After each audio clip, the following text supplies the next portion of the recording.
Frequency shifting and pitch shifting are both super powerful effects, but they are not the same thing. And so in today's video, I want to break down what the differences are between frequency shifting and pitch shifting and show you some use cases for each. Let's dive right in. So first, the biggest difference between frequency shifting and pitch shifting is that frequency shifting takes all of the frequency content in a sound and moves it either up or down by a set frequency, whereas pitch shifting retains the harmonic relationship between the different frequencies in a sound when moving them either up or down. Okay, so here I've got a sine wave being generated in operator at 110 Hertz. We can see this on our frequency spectrum analyzer right here. This is our sine wave at 110 Hertz. Now what I'm going to do is frequency shift this sound up by 110 Hertz using the shifter device right here. We'll go to the fine control, type in 110, and now what we're going to get is a sine wave at 220 Hertz, 110 plus 110, which we can see right there. Now we can also achieve this exact same effect using a pitch shifter by shifting the pitch up by 1 octave or 12 semitones. So here I've got kilohertz pitch shifter, and the reason I'm using this instead of shifter is because it just does a slightly better job. And now what we can see is if I pitch this up by 12 semitones right here, we also get a sine wave playing at 220 Hertz.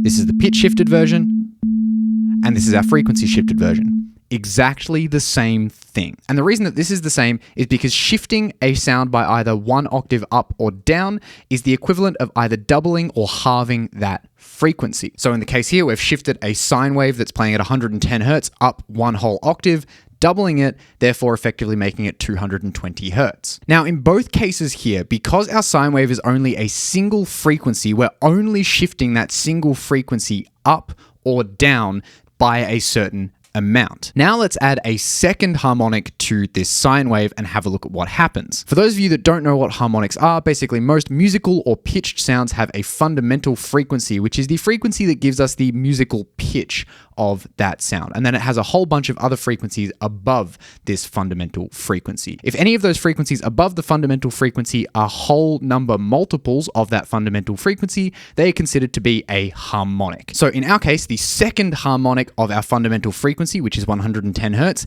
is 220 Hertz, or 2 times 110 Hertz. It does go a little bit deeper and get a bit more complicated than that, but for the moment, that's all we need to understand in order to understand the differences between frequency shifting and pitch shifting. So let's add a second harmonic here to our sine wave. So now we have a sine wave playing at 110 Hertz and one playing at 220 Hertz. So now let's use a frequency shifter to shift the frequencies in this sound by 110 Hertz up. If we engage the frequency shifter here, we'll see that now our 110 Hertz sine wave turns into a 220 Hertz, and our 220 Hertz turns into a 330 Hertz. Here's our 220, and here's our 330. However, if we take that same sound with the 110 Hertz and 220 Hertz playing, and we shift it up a whole octave, now both of the frequencies in that sound are going to be doubled instead of having 110 Hertz added onto them. So once again, here is our kilohertz pitch shifter. Here's our original sound. And now if we shift this up by a whole octave, you'll see that we now have 220 Hertz and 440 Hertz playing.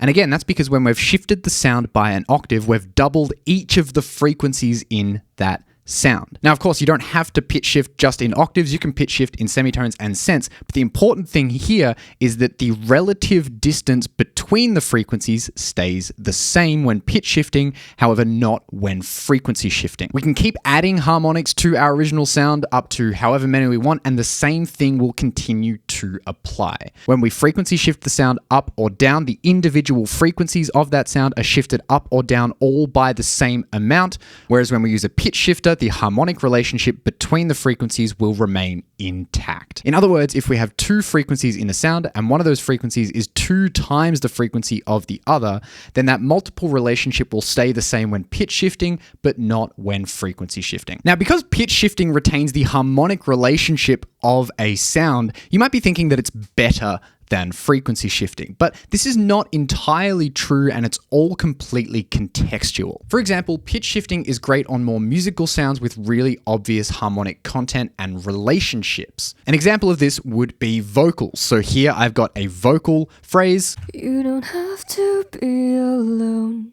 And pitch shifting this will result in the sound staying intelligible and the musical nature of this sound remaining intact. So let's pitch it up by a whole octave. Pitch shifting is also really fantastic for melodic lines or bass lines. Again, anything that has more of a musical characteristic to it. So here I've got a short little melody line. And again, pitch shifting this either up or down will result in it retaining its musical characteristic and also the differences between the notes. It's as if we're basically just moving the original MIDI notes either up or down. And of course, pitch shifting also works really well for chords and chordal sounds, such as here I've got this piano progression that sounds like this. And this time let's pitch it down an octave and have a listen to how the chords stay exactly the same. They're just pitched down one octave. Now, depending on the pitch shifter you're using, the quality of the pitch shifting might change depending on the algorithm being used. And that's the exact reason why I'm using the kilohertz pitch shifter here as opposed to the pitch shifting in Shifter in Ableton Live, because the pitch shifting algorithm in kilohertz's pitch shifter is just a little bit better than the shifter. It's also important to note that pitch shifting almost always introduces some sort of latency and also will quite often smear the transients of a signal, and it also has the potential to make it sound quite grainy if used at extreme values. Frequency shifting, on the other hand, will work really well for sounds that don't have any musical characteristics or where you don't really mind too much about retaining the harmonic relationship between the frequencies in that sound. Percussion is a really good example of this. So here I've got a snare sound, and shifting this up using a frequency shifter is going to be a much better thing to do than using a pitch shifter. So I can use the fine control here on shifter.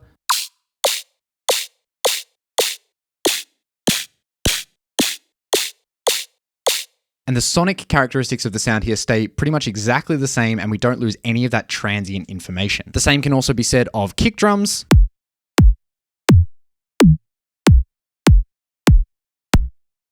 hi-hats,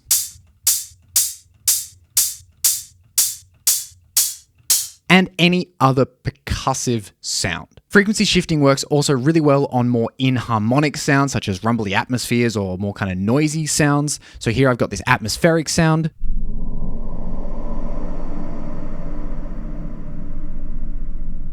And using a frequency shifter on this will work really well.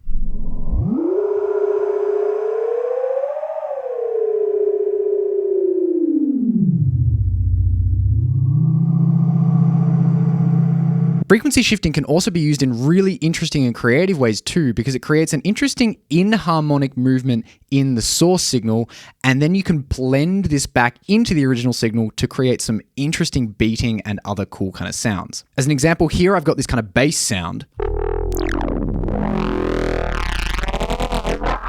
Let's set the dry wet of our shifter to 50%, and now let's move around the fine control here and have a listen to what happens.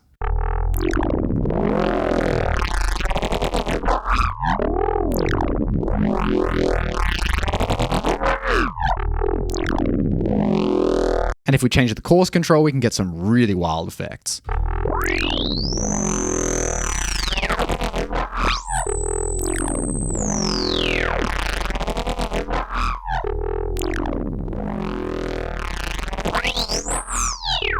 Frequency shifting also doesn't typically introduce any latency, but it can result in some weird kind of resonant sounds like you would have heard just there. Now, it is really important to note that if you're using frequency shifting on a sound or line that has multiple pitches in it, such as a melody line or a chord progression, you're going to lose the musical aspect of that sound entirely. So you should always use pitch shifting when shifting musical sounds like that. And that, my friends, is the difference between pitch shifting and frequency shifting. If you enjoyed this video, make sure to leave a like and a comment down below. Check out this video right here for some cool sound design tips. Otherwise, I'll see you all in the next video.